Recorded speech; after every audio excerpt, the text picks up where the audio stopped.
Hello guys, and welcome back to the channel, where today guys, I'll be showing you how to reset EasyPark Password. So guys, the first thing that you of course need to do is go to the Google Play Store or the App Store, whichever you of course have, and go and download the EasyPark application. Now, after that, you just need to go and log into your profile, or guys, of course, if you do not have one, you can always go and register to EasyPark. But now guys, let's see what we actually have in front of us here.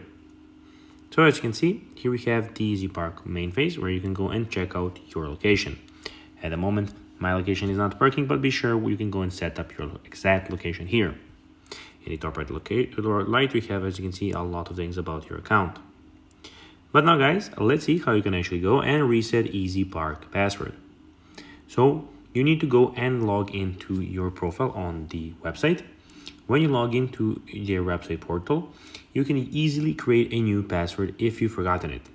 Start by clicking on login in the top right corner of the, of course, screen, and then click on forgot your password. When you click on forgot your password, enter your phone number and click send via SMS.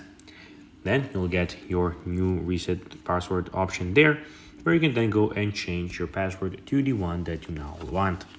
But of course, you have to go and have your number and your things that you have to create here. So guys, that will be everything for this video. I hope that you found this video informative and entertaining, guys. If you did, don't forget to like this video, share it, subscribe to the channel, and put the notifications on.